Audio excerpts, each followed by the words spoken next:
2014 को कांग्रेस सरकार ने एक दिन के अंदर अंदर 123 प्रॉपर्टी मुसलमानों को खुश करने के लिए मुसलमानों को दी थी एक गिफ्ट के रूप में।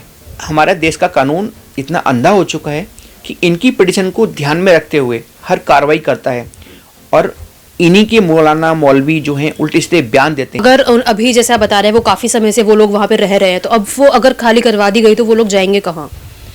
ये तो उनकी सिरदर्दी है, वो कहीं भी जाएं। हमारा ये मकसद है, जिस तरह हमारे हिंदू धर्म के मंदिरों को, धर्मशालाओं को तोड़ा जाता है और उनके लिए इतनी खुली आज़ादी क्यों? जो भी सरकार आती है मुसलमानों को अपना रिश्तेदार समझती है। ऐसा क्यों? कि जितना सम्मान हम अपने धर्म का करना जानते हैं उतना ही सम्मान हम अन्य धर्मों को करना जानते हैं, और जो हमारे धर्म के बारे में बोले उसे कानून के दायरे में रह के हम तोड़ना भी अच्छी तरह जानते हैं। दिल्ली के चप्पे चप्पे की खबरों पर हम रखते हैं पैनी नजर, तो अब यही खबरें आप देख सकते हैं हमारी ऐप पर। तो फिर देर किस बात की है, तुरंत जाइए प्ले स्टोर पर और जाके डाउनलोड कीजिए तेज तर्रार ऐप को। नमस्कार, मैं हूं आंचल मित्तल और आप देख रहे हैं तेज तर्रार, जहां दिखाई जाती हैं खबरें दिल्ली की। इस वक्त मेरे साथ सिमरन गुप्ता जी मौजूद है, जिनका काफ़ी कुछ कहना है एक प्रॉपर्टी विवाद को लेकर। मैं आपको बता दूं वो प्रॉपर्टी जो है उसकी कीमत करोड़ों में है। अब आखिरकार क्या कुछ इनका कहना है, एक बार इनके साथ जुड़ते हैं। जी सर, आप बताइए कि क्या कुछ विवाद है, क्या मुद्दा है? ये विवाद कुछ नहीं है। ये 5 मार्च 2014 को कांग्रेस सरकार ने एक दिन के अंदर अंदर 123 प्रॉपर्टी, जिसमें 62 डीडीए की थी, 61 एलएनडीए की थी, मुस्लिम वोटों की तस्दीक करने के लिए ये सारी प्रॉपर्टी मुसलमानों को, यानी कि दिल्ली वक्फ बोर्ड को एक गिफ्ट के रूप में दे दी थी। मैं जान सकती हूँ वो प्रॉपर्टी कहाँ पर है? ये सारे लुटियान जोन में है, कनॉट प्लेस एरिया में, साउथ के एरिया में और करोल बाग में है। एक प्रॉपर्टी जमुना पार में है। टोटल 123 संपत्ति हैं जिनकी कीमत करोड़ों में है, अरबों में है। तो एक बात बताइए, आपको इस बात की कैसे जानकारी है कि कांग्रेस ने वो जो प्रॉपर्टी है वो मुस्लिम्स को दी थी? 5 मार्च 2014 को जब लोकसभा चुनाव थे, उस टाइम पे कांग्रेस सरकार ने मुस्लिम वोटों की तुष्टीकरण करने के लिए, मुसलमानों को खुश करने के लिए यह प्रॉपर्टी मुसलमानों को दी थी एक गिफ्ट के रूप में। दिल्ली वक्फ बोर्ड को एक दिन के अंदर लोकसभा में पास हुआ, वही बजट, वही अध्यादेश राज्यसभा में पास हुआ। और ताज्जुब की बात यह है, जब एक दिन में लोकसभा राज्यसभा में पास हो रहा है और उसी दिन के 5 मार्च के अखबार में, इंग्लिश के न्यूज़पेपर में एक नोटिस छप रहा है शॉर्ट टर्म में, जबकि सुप्रीम कोर्ट की गाइडलाइन है अगर किसी को नोटिस छापना है तो कम से कम 90 डेज का टाइम दिया जाता है। तो इस नोटिस में ओनली 1 वीक का टाइम दिया गया था। यही भी सुप्रीम कोर्ट की अवहेलना है। तो अभी जो है वो प्रॉपर्टी उनके पास ही है जिन्हें दी गई थी कांग्रेस द्वारा गिफ्ट में? ये सारी प्रॉपर्टी अभी भी वक्फ बोर्ड के पास है। इस लड़ाई को एक विश्व हिंदू परिषद संगठन है, वो काफ़ी पुराने लड़ रहे थे, हम उनके लिए अप्रिशिएट करते हैं। मगर बीच में 2014 में उन्होंने इस केस को छोड़ दिया। 92 में high court, Delhi high court ने एक आदेश दिया प्रॉपर्टी खाली कराने का। 1984 में एक आदेश दिया प्रॉपर्टी खाली करने का फर्स्ट टाइम। फिर 2014 में आदेश दिया हाई कोर्ट ने प्रॉपर्टी खाली कराने का। जैसे कि आपने बताया कि कांग्रेस ने जो है वो प्रॉपर्टी 2014 में ही जो है एक समाज को दी थी, तो उससे पहले उस प्रॉपर्टी के ऊपर क्या विवाद चल रहा था? उस प्रॉपर्टी के ऊपर पहले भी विश्व हिंदू परिषद एक हिंदूवादी संगठन है, हमारे बड़े आदरणीय सम्मानित लोग हैं जो हिंदुत्व के लिए कार्य करते हैं, वो उस केस को लड़ रहे थे। वो प्रॉपर्टी किसके अंडर में थी? पहले कांग्रेस के अंडर में ही थी? पहले भी कांग्रेस के अंडर में थी। शुरू से ही कांग्रेस ने मुस्लिम वोटों की तस्दीक करने के लिए उस प्रॉपर्टी को गिफ्ट के रूप में मुसलमानों को दिया हुआ था पहले से ही। लेकिन 2014 में जो है वो पेपर्स में आ गया। 2014 में उन्होंने एक स्पेशली अध्यादेश प्रस्ताव पारित करके लोकसभा राज्यसभा में वह प्रॉपर्टी वक्फ बोर्ड को दे दी।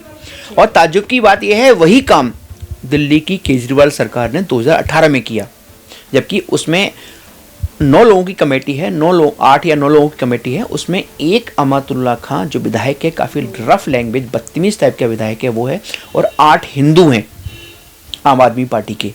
उस 8 लोगों की कमेटी में 2018 में केजरीवाल सरकार ने अपने विधानसभा में पास किया। उन्हीं प्रॉपर्टी को दिल्ली वक्फ बोर्ड को दे दिया गया, जिनकी कीमत आज 300 करोड़ से ज़्यादा कीमत है। तो अभी फिलहाल जो है आपका क्या कुछ कहना है, अभी इस प्रॉपर्टी को लेकर क्या जो है विवाद चल रहा है?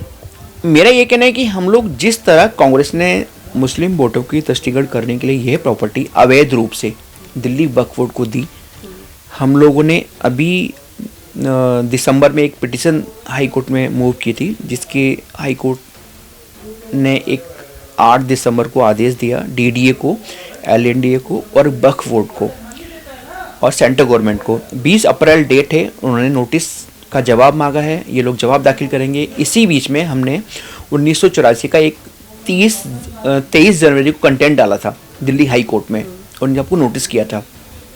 जब कंटेंट पढ़ने पर ये लोग डीडीए और एलएनडीए ने दिल्ली वक्फ बोर्ड को नोटिस किया इन प्रॉपर्टी का सर्वे कराने के लिए।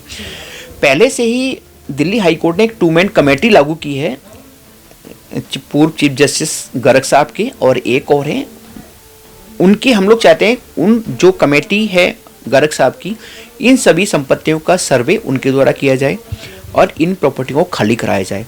इन प्रॉपर्टियों में एक धार्मिक स्थल तो छोटा सा है, मगर बाहर जो दुकानें हैं, बड़ी बड़ी दुकानें बनी हुई हैं और इन सब का किराया जो मौलाना लोग हैं वो खाते हैं, अपना परिवार चलाते हैं।